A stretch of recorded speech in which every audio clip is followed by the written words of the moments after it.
شباب جميلين.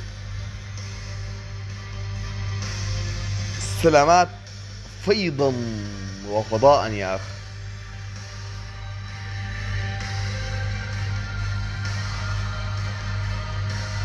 سلامات إيمان، سلامات أمين، محمود، هارون. كل الأسامي محتاجة لتفكيك. سلامات، سلامات، سلاما، سلامات رحيما، سلامات مهيمنا، سلامات حبا. هو ليه ما في صفة الحب في الله الإسلامي؟ ليه ما من أسماء الحسنى المحب؟ سلامات صدقا، سلامات.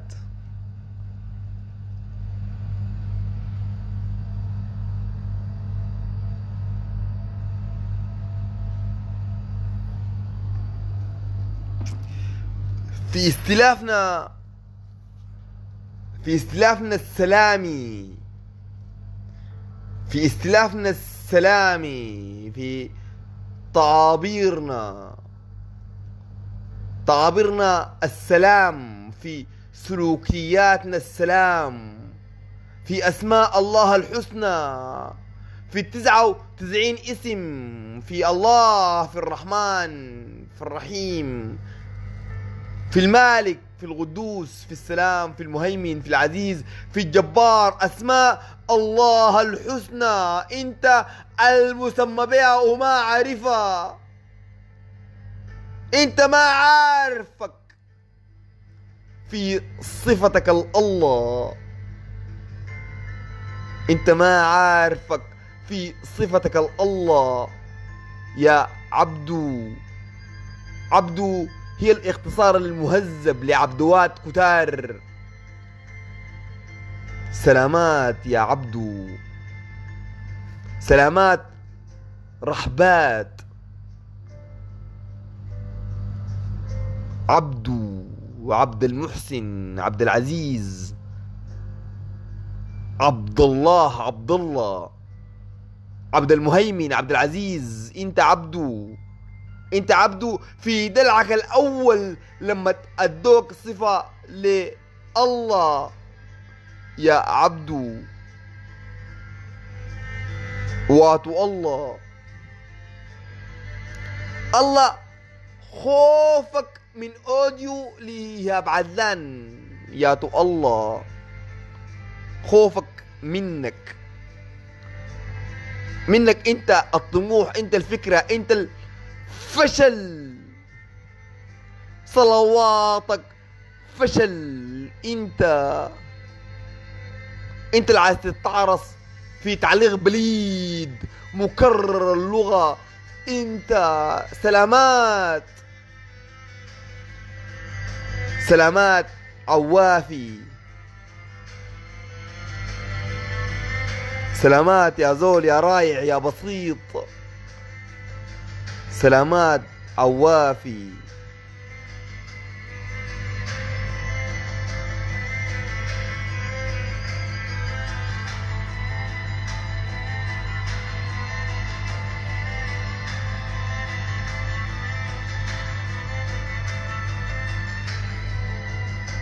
اتكررت عليك اللغة، اتكررت عليك الاوديوهات، اتكررت عليك الفيديوهات، اتكرروا عليك صاحبين اللايف، اتكرر عليك ذو اللايف، اتكرر عليك ذو اللايف، اتكرر عليك ذو اي حاجة، ذو اللغة. انت زوهات، انت زوهات. دارني اقول لك شنو؟ اعمل شير كسمك يا بليد. عايزني شنو؟ اكسم لك كسمك تاني، كسمك وبخلفية موسيقية يا لاتي. انت ليه بتشتاق للتقسيم كوصفة جاهزة محتاج تتناولها يوميا؟ انت مالك؟ دايرني اقول لك شنو؟ اسي انت الخيلامي شير، اعمل شير. ما تعمل شير لانك بتحبني، اعمل شير لانك بتكرهني. خلي صاحبك في صفحتك الشخصية يكرهني معاك. اتعلم التحالفات، اتعلم التحالفات، السياسة، الميديا، النفاق. ما انت اصلا كقطيع في السودان ما ممكن تعيش خارج الشلة. انت شلة، انت شلتك. انت معايير حبيبتك بتحدد لك علاقات الشلة. انت اعتراف انك مثقف ما بتلقاه الا من الشلة. انت في ارتباطك مع الشلة، الشلة عندها علاقة بالمكان. يعني انت اتنيل انتباه ببساطة يا لاتي وزني.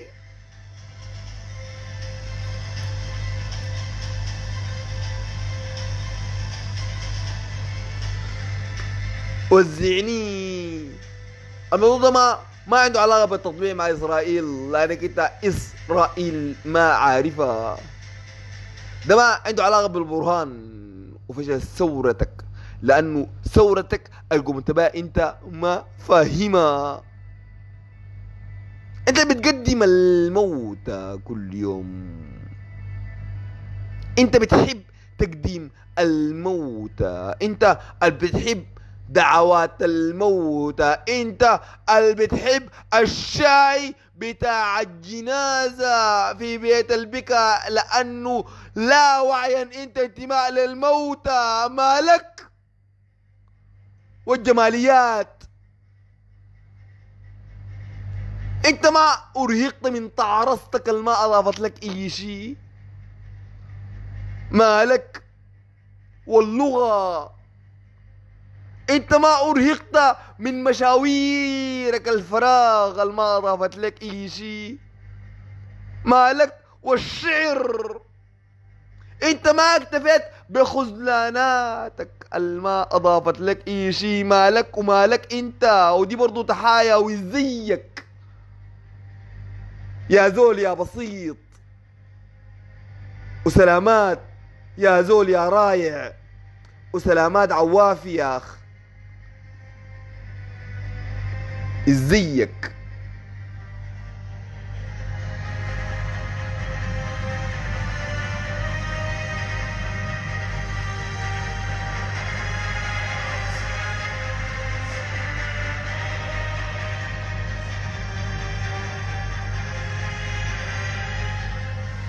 دايما خايف منك. دايما ما لاقيك فيك ولسه بتغالط. لسه بكائياتك هي اغانيك ولسه بتغالط.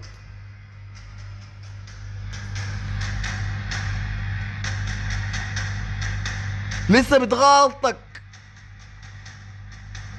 بتغالطنا بتغالطني.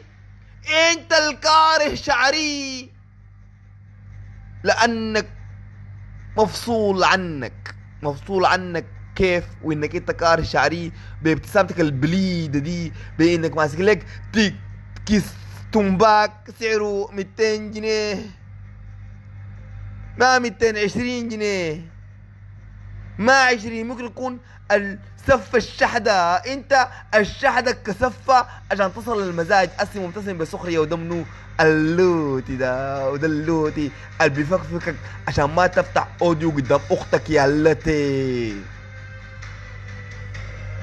ده انا ده اكلمك عن الجماليات.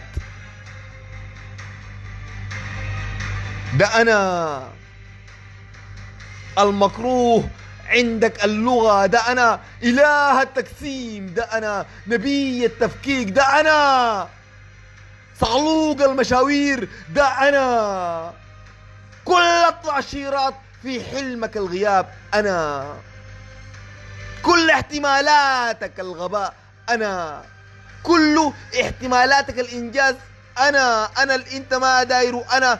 أنت في احتمالك يا التي واسمع، وتعال بالراحة بالراحة نتكلم عن الجماليات والعقل السوداني بالراحة بالراحة.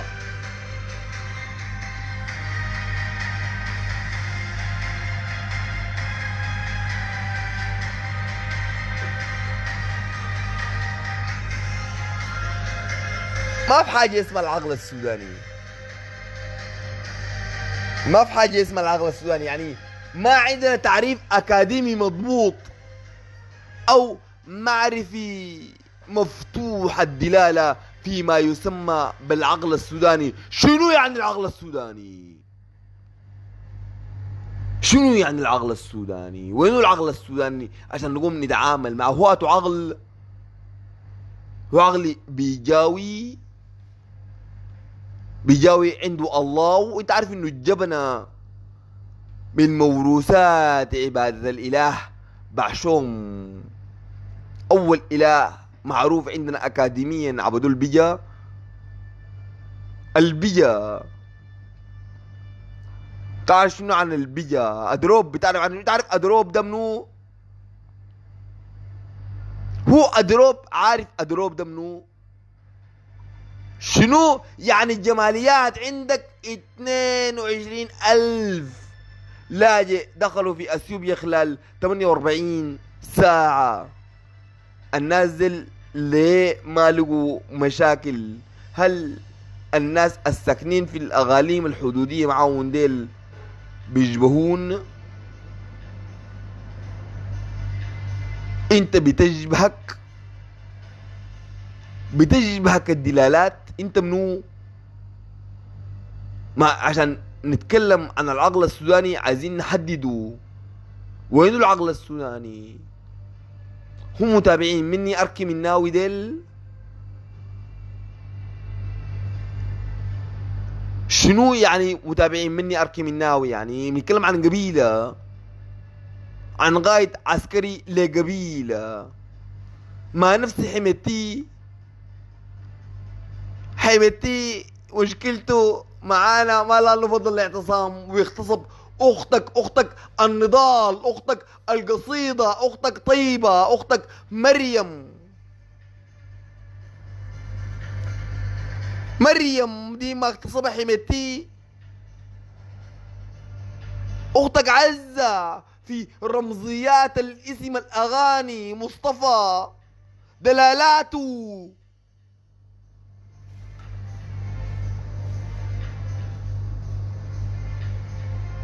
شنو يعني العقل السوداني؟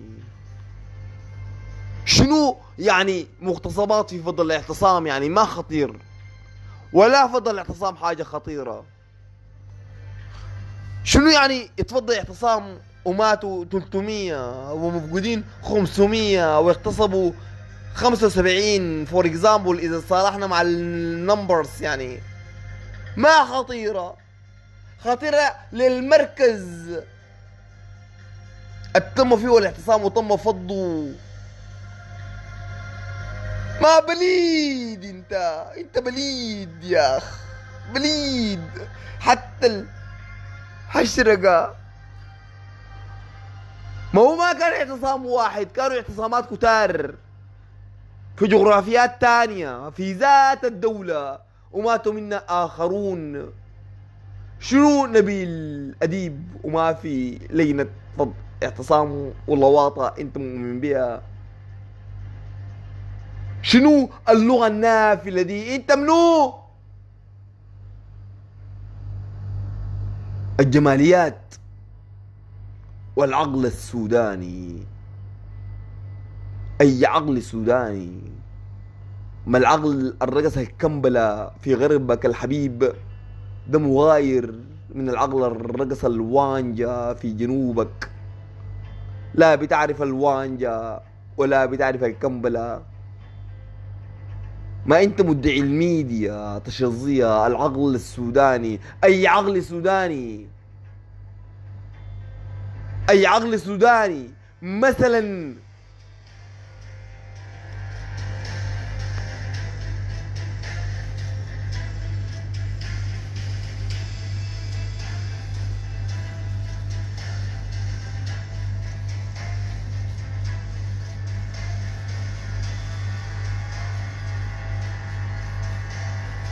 يا عقل السوداني اللي هو تكرارك حتى في التعاليق دي ظاهرة تنبذني بلغتي ليك، وبتبقى بليش تلقى بلوك وتفكر بعد السنة وتستمتع وتبقى مؤدب. بس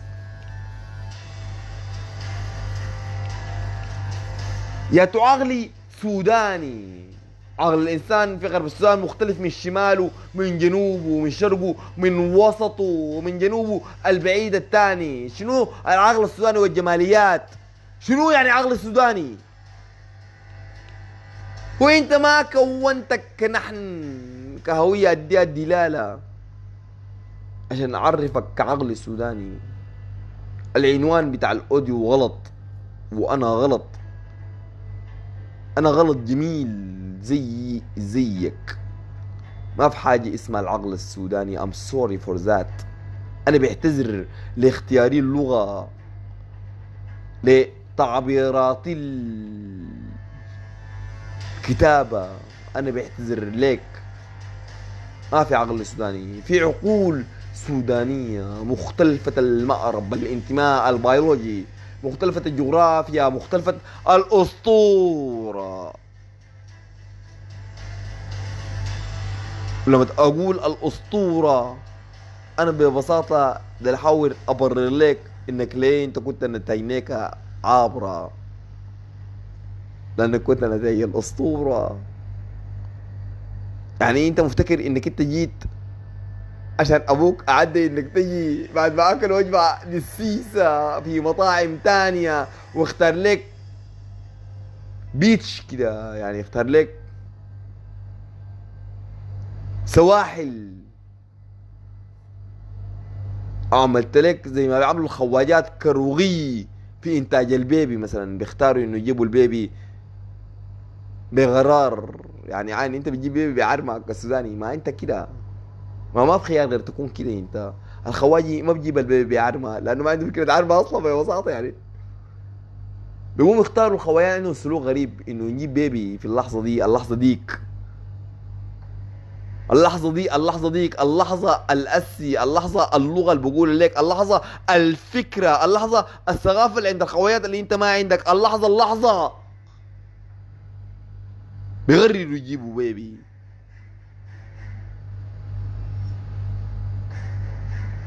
وبيمشوا لشاطئ جميل في محيط جميل في خلوة جميلة، وبيمارسوا طقس البيولوجي الحميمية دي كلها، وبيجي البيبي أو ما يجي، وغالبا بيجي بس بعد ذلك لأنه أتاحوا للبيولوجي فرصة إنه يكون، بالتالي بيجي البيبي.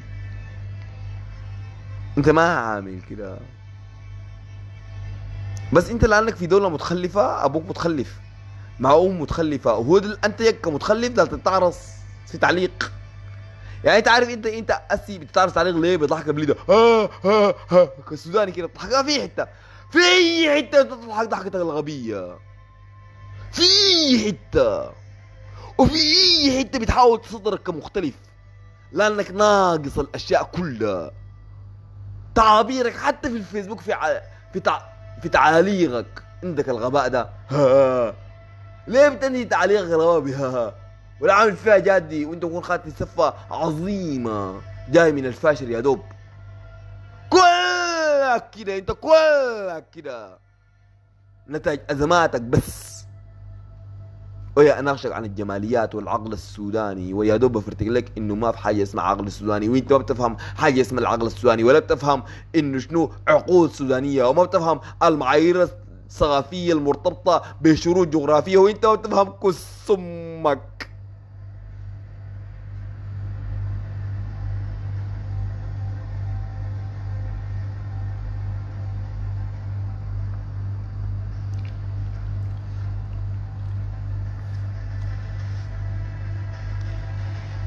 داير شنو انت هسي؟ داير شنو؟ داير تطمين؟ عايزني اطمنك؟ اقول لك الحياة كويسة؟ عايز شنو انت اسي؟ عايز حمدوك وابقى لك لواطة منعم سليمان في تصديره للغباء النفاق؟ انت عايز شنو؟ عايز ذاكرة اقسم لك عشان ابقى اله التقسيم الاول في وطنك؟ انت عايز شنو؟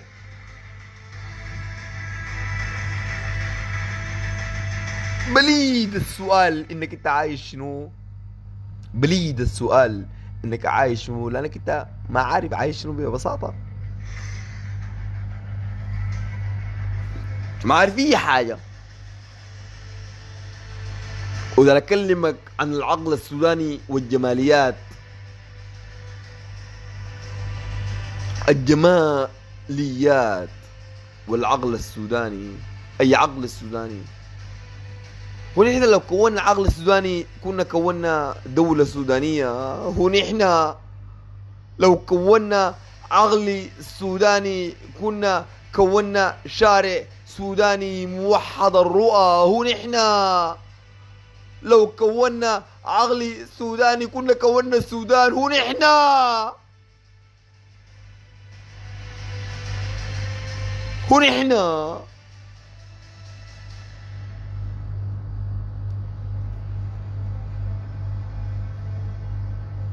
ما كونتك عمرك كله.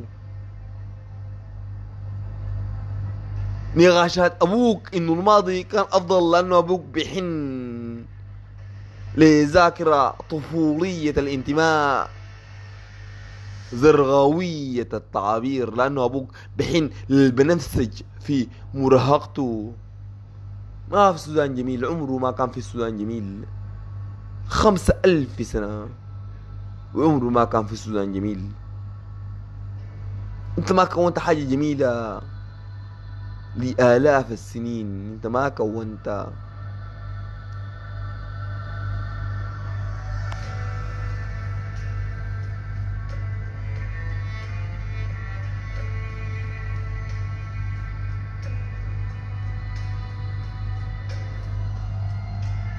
في التجاوز لأدبيات الخطاب السي، لأنه الأديب بعد ذاك بيتخلل الفكري نفسه. تعالوا للفكري ونتجاوز الأديب. ما في عقل سوداني، في عقول سودانية، لأنه ما في إنسان سوداني، في أناس سودانيين. ما في حاجة بنقول ده زول سوداني. أنت عندك زولات كتارات. لكن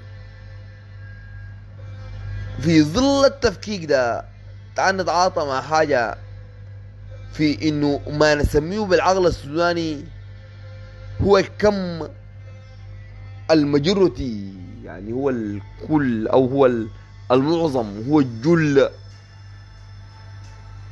الماجورتي ده في التقييم تعال نسميه العقل السوداني. يعني العقول السودانية دي قاعدة تتصالح في حاجة، في بوينت ما تعال نمسك فيه المعيار بنلاقيه بيتفق في حاجة ما.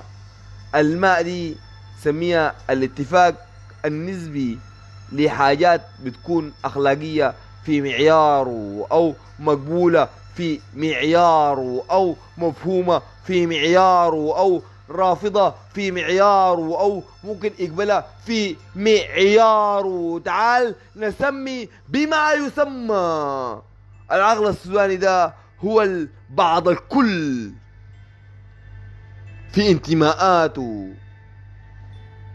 تعاليو تعاليو تعالي تعاليك، تعال نسوقنا، تعالينا. ما نحن لو ما عرفنانا ما بنلقانا. انت عارف قاعد نفسك زهجان ليه؟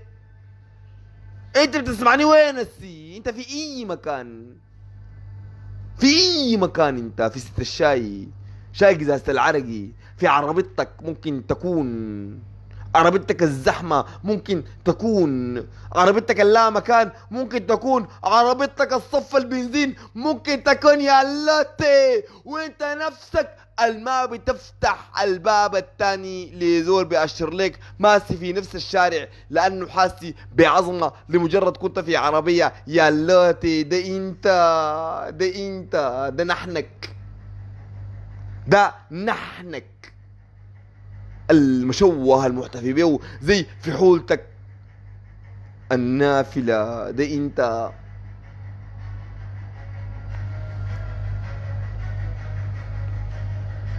ولع سيارة لهوبا، خد سفتك يا كسم، كب لك كاس، كب لك كاس، اتصرف.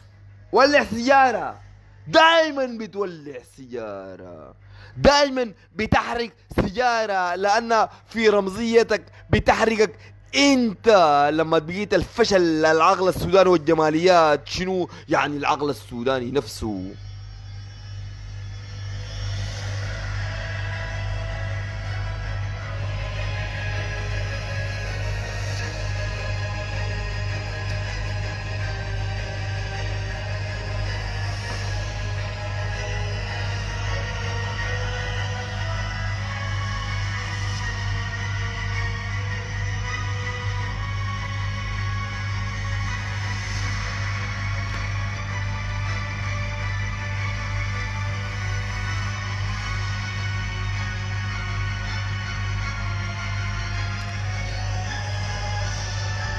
العقل السوداني والجماليات في كل بيتفقوا عليه قبائل السودان ديل، في اشياء بنسميها عقل السوداني، في كل قيمي، في موسيقي تاني. ما الموسيقى الخلفية اللي بتسمعها انت السيدي لي؟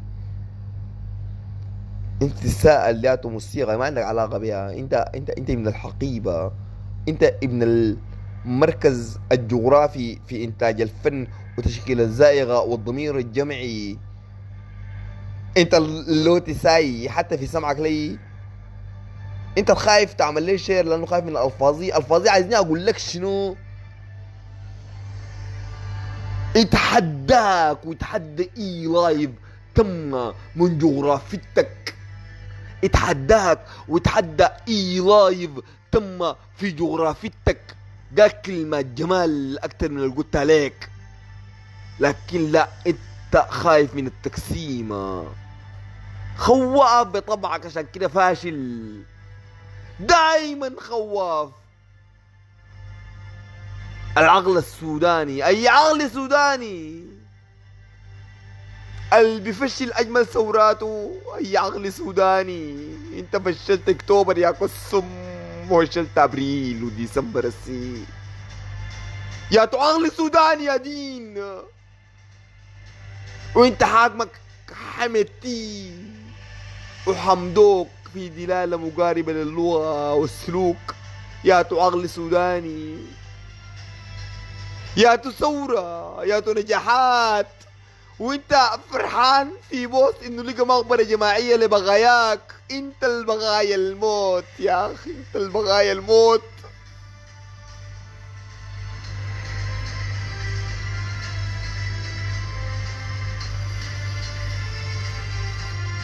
لو كان في ما يسمى بالعقل السوداني، كان في ما يسمى بالهوية السودانية. ما في كله. الله يبدأ لو كان بيتكلم عن سياسي كان سمعته انت واصحابك، ما انت المقرر. انت عايز انبذ لك الحكومة عشان تلقى مبرر لصفك الغاز العيش. دي انت، دي انت الجماليات. هو ما في عقل سوداني، ونسمي الاوديو بالعقل السوداني والجماليات الحلقة الرابعة، وانت ما سمعت الثالثة، او لما سمعتها ما كنت عايز تفهم. والقطر ماشي وقطار المعرفة ماشي والدلاليل والمداليل ماشة والدلالات ماشة، وانت لو بتتعرس كعادتك، عشان كده بقيت شغال في امجاد او في ركشة، عشان كده عايز تمشي السعودية وانت خريج لاتي. دايما الحاجات منك ماشة، دايما الحاجات منك ماشية في قطرها. كانت الاشياء دايما منك ماشية، انت الواقف والحياة حولك ماشية، وعمرك ماشي وتتعرص لانك ما لاقي حاجة تعملها عشان الاشياء ماشية، وانت الثابت، انت الثابت الوحيد في ظل عالم متحرك، انت الثابت الوحيد في ظل عالم متحرك. انت بتكرهني لاني بعريك، انت بتحبني بعد مرحلة بتاعت وعي معينة لاني بعريك. انت الماء قادر تكونك وبتشوف انعكاسك في الوقت الحادة دي. يا جماليات، يا عقل سوداني محتاج يخاطب بالجماليات.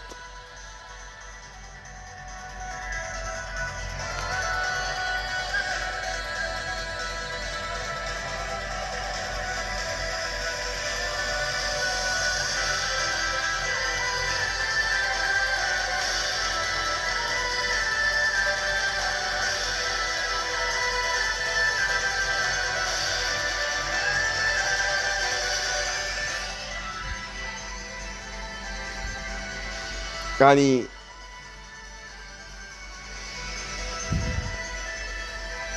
يعني دلالة الشرموطة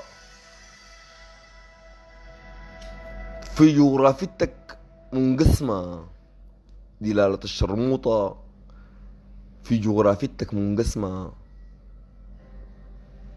ما بين انه في انسان حرة بتمارس سلوكياتها بطبيعة النداء، ما بين انه لو كان بتناس ما محتاج تعمل كده. وذات المعيارين ديل قاعدين في زول صغيروني عمره 25 سنة اسمه احمد او محمد، ده كعاد اسمائنا المكررة، وخالد بيناتهم ما بين بيت في الجامعة بيحبها، بيعمل معانا ذات الحركة البيولوجية الغزف، او ما بيعمل معاه باعتبار ان الطهر ده العريسة او وات ايفر من صراع.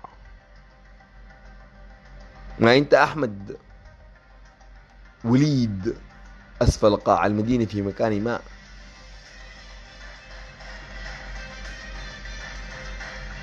تستغرب في طبيعة اوديو اقول لك عين انه ليه ما سمعنا انه الدببة عملت لها مؤتمر صحفي وقالت احنا الدببة كسمينين كسمينين ككل اصحابك كسمية سمينة عندك كناهد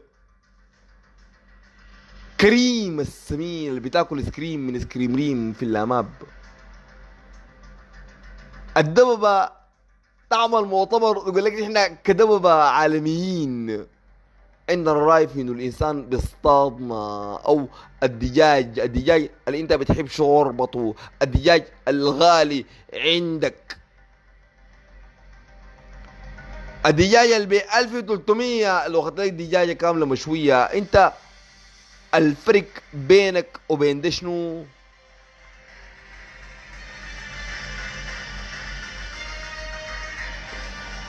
انت ليه الدب ما عمل المؤتمر الصحفي ويتكلم في وسائل الاعلام انه هو مظلوم؟ انت طبعا كبليد بتقول لي الله كرمنا بالعقل لانك لوطي بليد يا اخ، لو عنده علاقه في الله.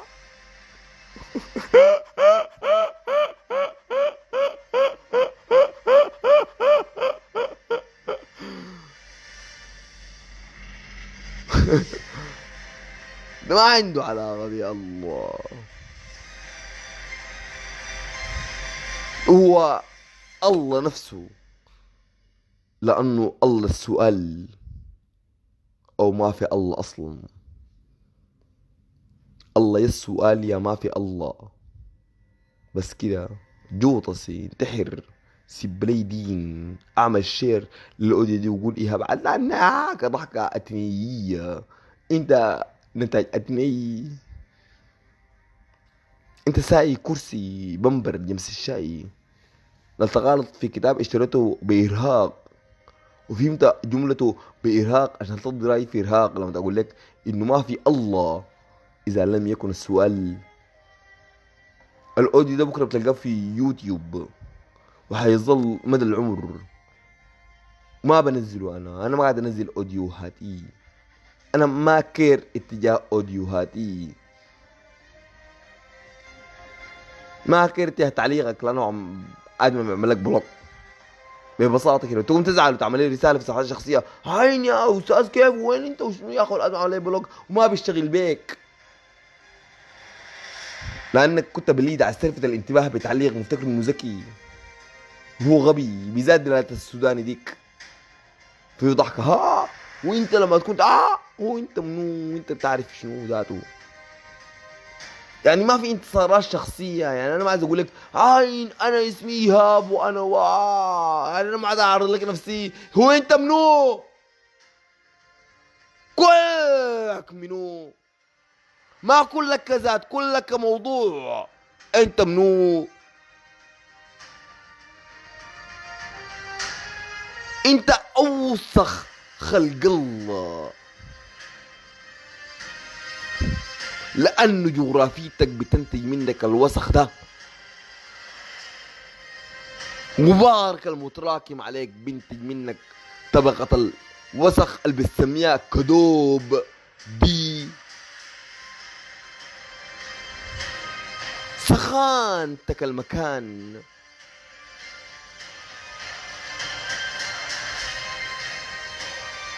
مهنك الاجتهاد ولأنك كسلان ما بتعملها وانت كسلان بسبب شمسك وذات شمسك بيفتش عنا العالم الأول. انت ضدك بشمسك ونيلك وانت كفرد ساي بتحاول تثبت شخصيات ساي. يعني هسه قلت لي يا بعلان كل سمك مع ضحكتين كده. يعني الضحكتين دي نظام انه تتأكد ما عامل لك بلوك. تتوقع يعني شو يعني هقولك 70 نفر هاشني يعني بس هاي بس انا سوداني بس هاي كده بس ببساطة. شنو يعني الجماليات لك؟ ما بتعرف الجملة دي. مش عارف ناس احنا في 3 أوديوهات. ال3 أوديوهات اللي عملتها انا عن العقل السوداني والجماليات ما سمعتوها. انت بتسمعني لانه ما عندك موضوع لانك عاطل وبتسمعني لانه كلامي ده فيه جاذبية حلوة فيه سرد ممكن يكون جيد لكن فيه الحقيقة المرة اللي انت وقتك سمحتني يا ناسي ده اللي بيفتكروا. انت قاعد تواجه حاجات ما انت قاعد انت عارف ليه اسر المستمعين ما في نفر لانه ده ما الله يبدوك في صدري يعني وقولوا يا انتوا ولا ما قلنا لكم زمان المؤتمر الوطني والحق حق وطلعوا الحزب الشيوعي كان بذات اللغة والجلع بتاع اختك لما تقوم انيك راجل الجديد العريس بذات لفظك للفكرة نفسها بذات ردوخك للغيم نفسها. الغيم شنو يعني الغيم؟ شنو يعني الغيم؟ ما بتعرف تعريفه في جملتين. حتقول لي كلامك كعب لغتك شينة عايز اعمل لك شير لكن والله لولا لغتك دي والله يا اخي انت مهناي لكن لغتك كسمك. انت قال انا راجي تعمل لي شير وهذب لغتي عشانك. انت منو انت عشان اهذب لغتي عشانك؟ انت اسوأ خلق الله في افتراض انه الله ذاته وجود ممكن تحسه. انت اسوأ خلق الله في شيء. دارني اعمل لك شنو؟ اجاملك زي ما بتجامل اي زول في سلامك البليد الانثوي التعابير ده. حماشتك اللي بتدي فيها اختك كف لان جات متاخره، حماشتك البليده. منو انت عشان اتكلم معاك عن عقلك والجماليات؟ انت مالك ولا الجماليات؟ انت متناقض زي تناقض العنوان للاوديو ده نفسه، زي تناقضي انا لاني منك، تشوهي لاني منك. انا منك، انا انت الازمه في اشكالك كلها، انا انت. العقل السوداني والجماليات، اي عقل السوداني؟ هو كان في عقل سوداني على مر التاريخ هسه ممكن نفهمه؟ 5000 سنه كلمنا عن العقل السوداني. عقولك الوهم دي انت منو في تاريخك هسه المحتفي بيهم مثلا؟ يعني عبد الله الطيب، بروفيسور عبد الله الطيب، اللغه العربيه وشنو، وخلع الخليجيين ديل لما انت بليد.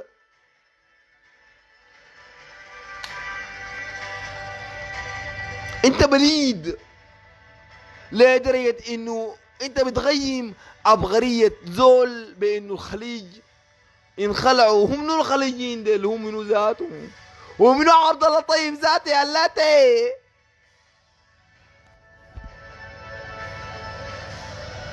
قال عظمائك البروفيسور عبد الله الطيب؟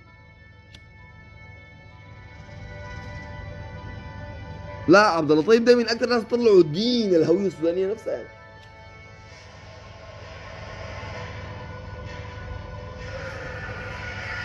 ودي مشكلة التصنيف عندك، يعني انت هسي ما بتعرف بروفيسور عبد الله الطيب ده منو، بس هاي ده عالم لغة عربية وده فسر القرآن في الراديو. لا ده لوطي ساي طبعا. شنو يعني عبد الله الطيب يعني؟ شنو خلعتك دي؟ انت قريت عبد الله الطيب؟ انت قريت لك كتاب؟ ما قريت اي حاجة، انت عبارة عن تلفزيون ساي طبعا.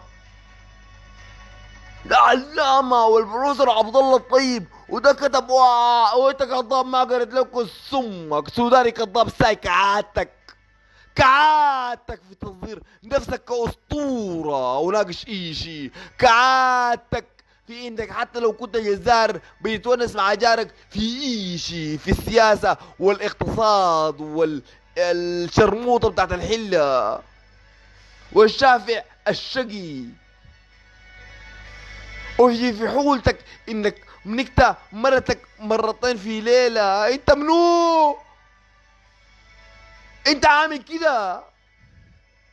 عبد الطيب ما كان عظيم يا دين، كان بليد. ده السهم انك تبقى عربي، ده السهم ان اختك تحب السوري لانه لونه ابيض ياكل سمك ذاته. ده عبد اللطيب، ده البروفيسور عبد الله الطيب، ده الشاعر عبد الله الطيب، ده القاعة بتاعتك في جامعة الخرطوم اللي اسمها عبد الله الطيب، ده العميد بتاع جامعة الخرطوم اللي اسمه عبد الله الطيب. وده التي ساكت يا التي وهم يا غبي. عبد الله الطيب ما قدم لك دينك. ده كان عالم بتاع لغويات، وفي اللغويات ما اتكلم لنا عن اللغة النوبية والمشترك بيني وبينك يا انسان دارفور. ما اتكلم لنا عن اللغة دي، ما اتكلم عن المداليل المفاهيمية والمشترك بيني وبينك يا انسان شرق السودان. ما قال الكلمة دي عبد الله الطيب، ما قال انه جون جميل، قال جون عبا، لانه لونه اكتر غتامة منك ولونه اجمل منك. انت اللوت المتماهي بسبب عبد اللطيف نفسه. عبد اللطيف ما كان عالم يا قسم، كان عالم في اللولوجي اذا احترمنا الاكاديمي عنده. كان فيلولوجي، كان عالم لغويات، واختار اللغة الما بتشبه هويته. عبد الله الطيب ده كان عادي جدا ممكن يأصل على انه العرب اصلا السودان وقالها وعملها وكتبها. انت ما حافظ ولا نص لعبد الله الطيب، انت ما حافظ ولا نص واحد لعبد الله الطيب، ولا قرأ كتبه، لا كتبه ذاته ما مغرية في القراية. ما تقول لي عبد الله الطيب له كتبه ما مغرية في قراية، ولغته ما متجاوزة قصائد الصادق الرضي.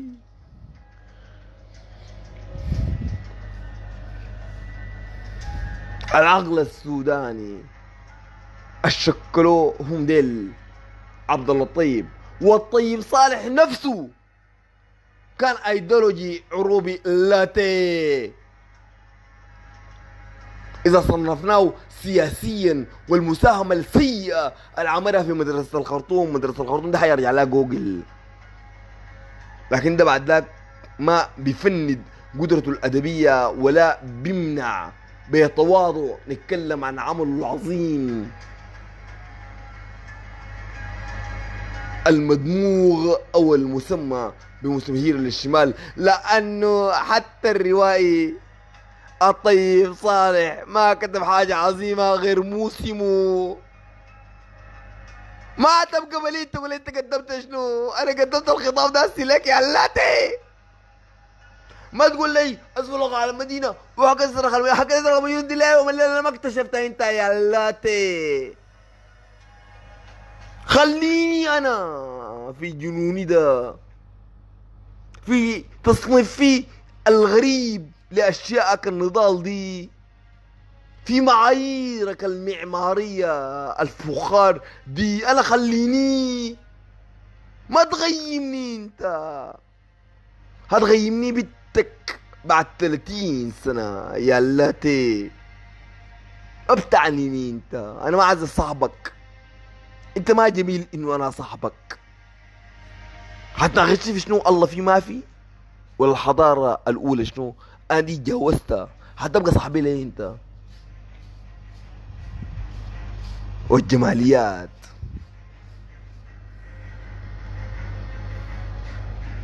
العقل السوداني والجماليات.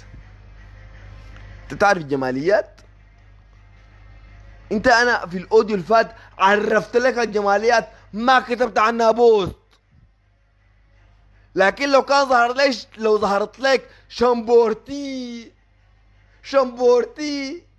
لو ظهرت لك متكئة من لباسية حتعمل عنها رأي عام لأنك بليد لاتي. وريتك يعني شو الجمالية، ما كتبت عنك دينك لأنك ما فهمتها.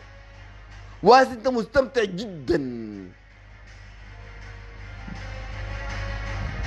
بتابوهات اللغة وكسرة في السرد بتاعي ده،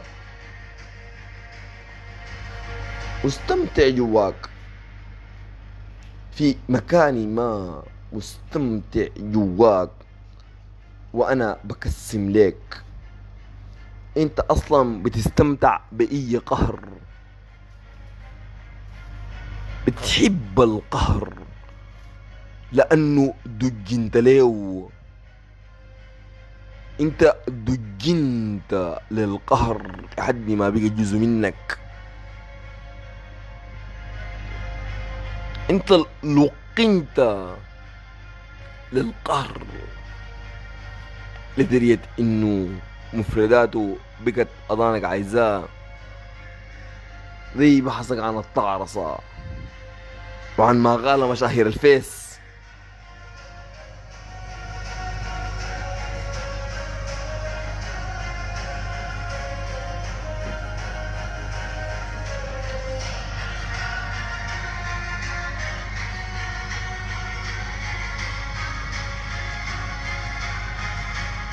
التفريغ عندك او دفاعك اللاواعي في التفريغ عندك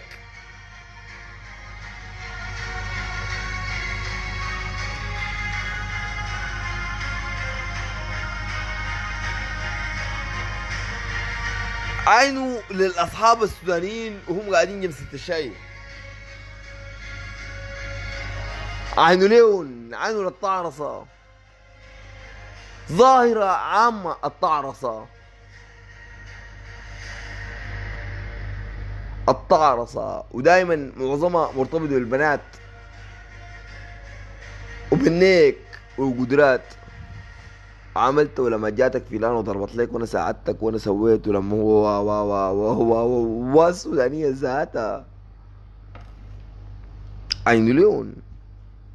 ليه؟ دي ظاهرة عامة، زي ظاهرة انه اللي بيشحدوا في السودان هم من قبيلة معينة، قبيلتين معينات عين اللي بيشحدوا. وانا قاصد النقلة دي هسي. اسمع الكلام ده، اسمع الكلام ده كالسودان والله تعالى، ما تعلق لي يا بليد كسمك ذاته. اسمع الكلام ده، اسمع الكلام ده كويس. ما تعلق لي يعني تقول لي اوه وانا شنو عشان تقوم تلقى لك بنت تعمل لك لايكين وتحمي نفسك. اوه انا لقيت بنت الليله عشان تقوم تطير في ذاكرتك يعني. ما تبقى بليد تطير في الذاكره نفسها. اسمع بس، اسمع اسمع يا كسم.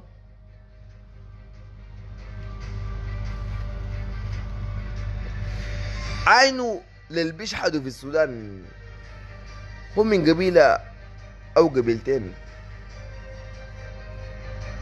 وقبيله غريبه في تفصيلاتها الروحيه اللي انت ما بتحبها. ما انت عموما ما بتحب الروحاني الغير مباشر الرؤى مع الله. انت ما بتحب الفلاتة الهوسة مثلا، الهوسة البرنو، فلاتة برنو او البرنو والهوسة الوحيدين اللي بيشحدوا في السودان مع باقي قبائل تانية نادرة. والحلب، شفت البرنو والهوسة والحلبة او الحلب ديل اللي بيشحدوا دايما. ده ليه تتوقع؟ هل هم محتاجين ولا شحدة ثقافة؟ يلا ليه كمية الشحادين السودانيين هم أقل من الشحادين الأثيوبيين؟ ليه في السودان ما عندنا ظاهرة الشحدة كثيرة زي باقي أفريقيا؟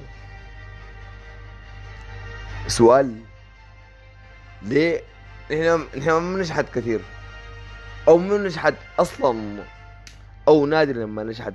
تتذكروا جون العب، جون العب، العب اللون الاسود ذاك بتاع الجنوب اللي انتوا تقول له عاب ذاك اللي ما كان ممكن يعرس اختك، ما لانه اسود بس لانه شمبورته اقوى من شمبورتك. يلا انت بتخاف الناس الاسود من النساء اسود لانه شمبورته اقوى من شمبورتك. يلا ممكن من حياتها ما بتعرس اخته لكن تخيلان من رجولتك الشمبوريه قدامه ممكن نموذج اسود. جون الجنوبي ذاك متذكروا الدنكاوي جون؟ تذكروا هاي في افتراضك بتذكروا، تتذكروا كويس لانه اسس كان جارك الرافضه. انت رافضه ليه ما عارف، لكن عجباك السورية جارتك ديك ابدي طالعه بالركشه محجبه كده ولونها ابيض كده. اوه ما شاء الله والله عليها. انت بتقول ما شاء الله لجون، انت الله ما بيشتغل مع جون لكن بيشتغل مع لون ابيض لانك لوتي الانتماء والهويه والاستلاب كسمك ذاته،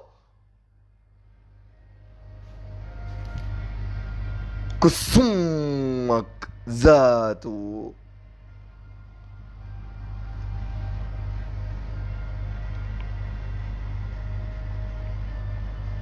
يلا دي معايير جمال مختلفة من معاييرك. جون ده بحب يلبس حاجات موردة الوان، انت بتقول عنده عامل كيف احمر واخضر تضحك كسوداني غبي سايق امجاد سايق ركشه كذول واقف في المواصلات عامل فيها عربيه بيتنك فيها شراميتك الغبيات زيك لان عزمته العشاء بس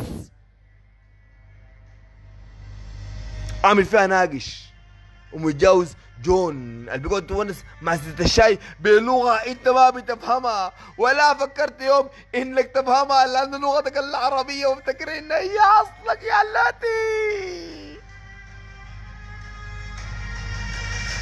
عشان كده انفصل منك، انفصل منك قال لك انا ما دايرك، انا ما دايرك بتشبهني، انت سيء، انت بتقول لي انا سيء، انت انا بتفتكر او انت شغلتني او ده حقيقتك التاريخية انه انظف لك المجاري لاني اسود اكتر منك وانت الرافض سوادك انت الرافي السوادق، عشان كده اختك حبت السوري، واختك بتحب السوري، بتحبه، انت عارف كده يعني. انت زعلان يا عدنان قال الكلام ده؟ هيا اللاتي، هيا هيا بيني بينك، هيا اللاتي، خذ صفنك دي وخليك صادق مع نفسك يا اللاتي تاني. اختك بتحب السوري، شنبورته بيضاء، شعره ناعم، النموذج بتاع الدراما العربية المصدر لها في الميديا. اوه، ولما تحب السوري بتتصور معاه، لكن ما بتتصور مع جون المنسي في راكبته في العرقي بتاعه البكر. جون بعضك كلك، بعضك التاريخ والانتماء، بعضك كلك يا قسم.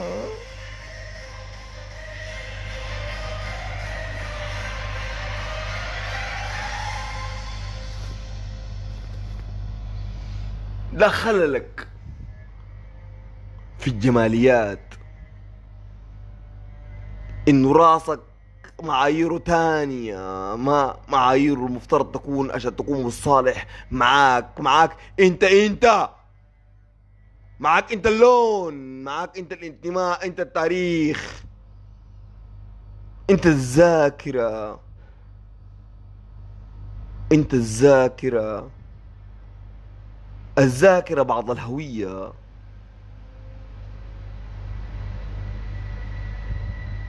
والذاكرة احتكاك، اكسبيرينس، تجربة.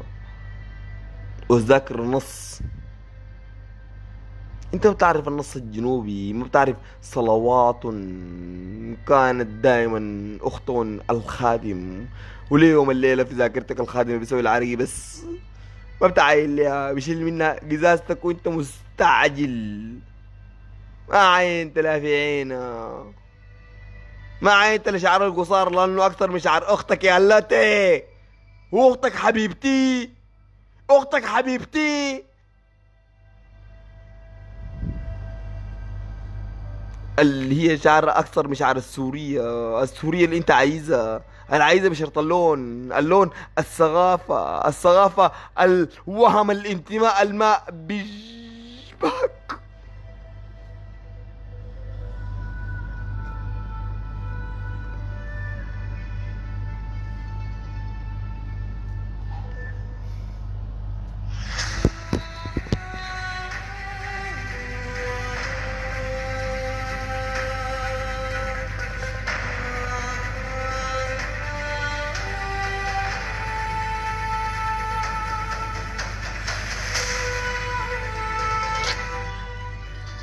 في جماليات في عايزين نتكلم عنها، وانت لونا لاقيك في اخر لاجئ عندك في دولتك ولاقي امتيازات اكتر منك.